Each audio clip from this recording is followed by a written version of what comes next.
Survival Adventure by Roger Kunt and Alex Brecha. Wolf took a tent around to Chip's house. He and Chip were going to sleep in it. "I never slept in a tent before," said Chip. "I wonder what it will be like." "It will be fun," said Wolf, "but we'll need a survival kit." Wolf has had a lot of things in a rucksack.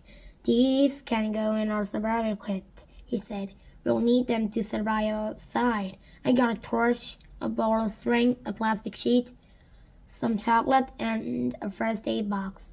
What else will we need to survive?" "I got a mirror, a pencil, and notebook, and a bag of crisps," said Chip. Pip came out with a big umbrella. "You might need this. It's going to rain," she said. "You can't have an umbrella in a survival kit," said Wolf. "Don't be silly, Biff."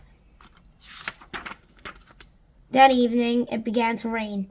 It rained so hard that Chip and Wolf couldn't sleep outside in the tent. In the end, Mom said they could camp on Chip's bedroom floor. "You won't need a survival kit here," said Biff. Suddenly, the magic key began to glow. The children were pulled into a new adventure. If this is going to be a survival adventure," said Biff, "I'm taking the umbrella." "You won't need an umbrella on a survival adventure," shouted Chip. "Don't be silly." Amy was tired and fed up. The wagons were stuck. They had been stuck for 2 days. Amy's family was on a long journey. They were going to a new land. They were taking everything in the wagon. They had come a long way, and they had a long way to go. "Stay close to the wagon train," said Amy's father. "Don't wander off. It's easy to get lost in the woods." Amy didn't listen to her father. "I'll go and pick some wild berries," she thought. "If I don't go far, I won't get lost." Amy found lots of blueberries in the woods, but she didn't stay close to the wagon train. She just went on and on. "I must get back," she thought at last, but she couldn't find her way. All the trees looked the same. "Oh no, I'm lost," she thought. Amy was frightened. She didn't know which way to go. Suddenly something closed on her foot. It was a trap, and she couldn't get off. "Help, help," shouted Amy. "Help me, somebody." But Amy was a long way from the wagon train, and nobody could hear her. Little Fox was tired and fed up. He had been in the woods all day looking for honey, but he hadn't found any. Every time he found a tree with a bee's nest, the honey was gone. Now he was lost. Little Fox knew why there was no honey. There was a brown bear in the woods. The bear had taken all the honey. Little Fox was frightened. He was a long way from the village, and the bear was not far away. "I must be careful," thought Little Fox.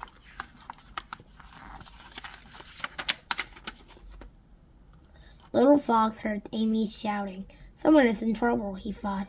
He ran through the trees as fast as he could. He found Amy caught in a trap. Little Fox tried to open the trap, but he wasn't strong enough.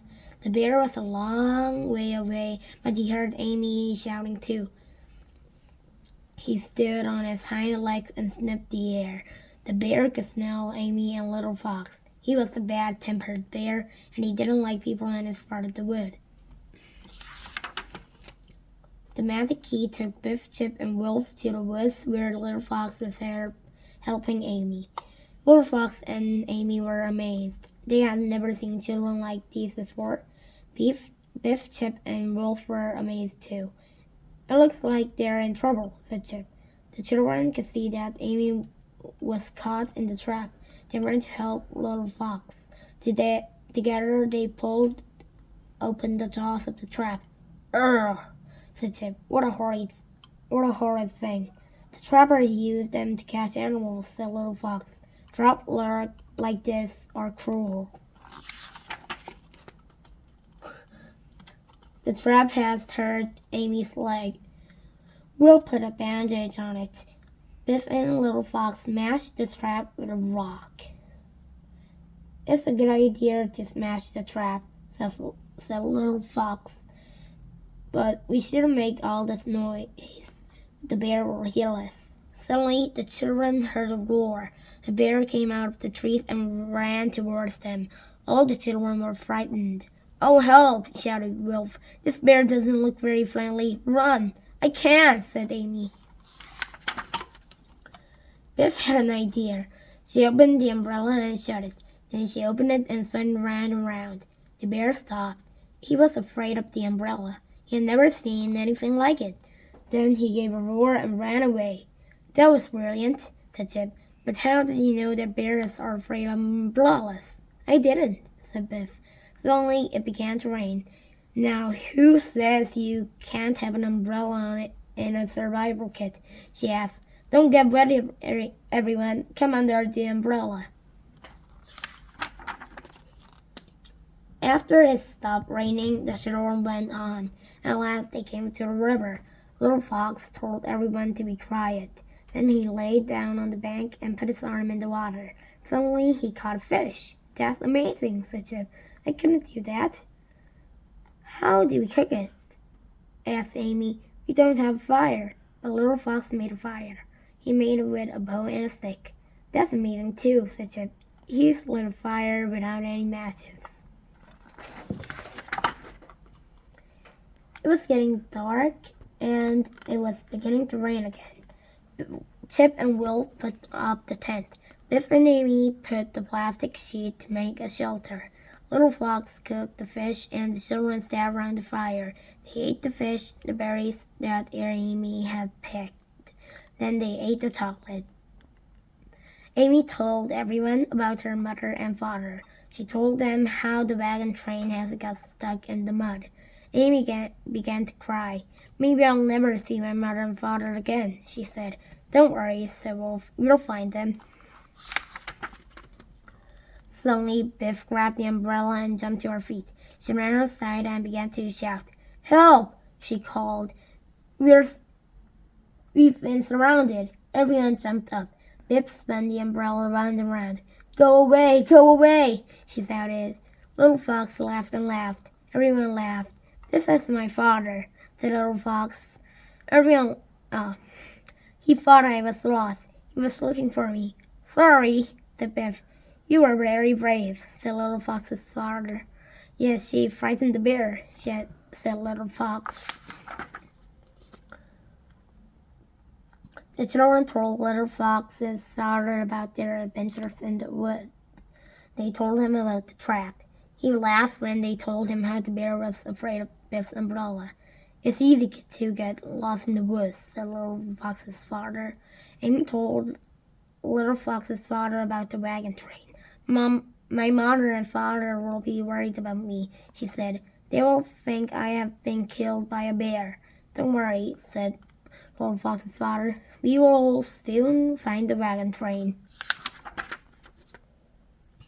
In the morning, Little Fox's father found the wagon train. Amy's mother and father were glad that Amy was safe. "We looked and looked for you in the woods," said her father. "When we couldn't find you, we thought you had been killed by a bear." "I almost was," said Amy. The wagons were still stuck." "We've been stuck like this for 3 days," said Amy's father. Little Fox looked at his father. "Can't we help?" he said. "Can't we all help pull them out?" Little Fox's father laughed. He spoke to his men. Soon they pulled the wagon out of the mud. At last, the wagon train was able to go on. The children watched them for a long time. "I wouldn't like to be on the wagon train," said Biff. "It will be a hard journey. There are no shops to buy food, and there isn't a doctor if they're ill." The magic key began to glow. It was time for the adventure to end. Biff gave Little Fox the umbrella. "You can use it to frighten away the bears," she laughed. Biff looked at Wolf and Chip. "Umbrellas are useful in a survival kit after all," she said. Children liked the survival adventure. The next day, they put the tent up. Biff wanted to make Wolf and Chip laugh. "Look what's outside," she said. "And I haven't got my umbrella now." Oh no, laughed Wolf. What shall we do? We can't survive without Biff's umbrella. The end.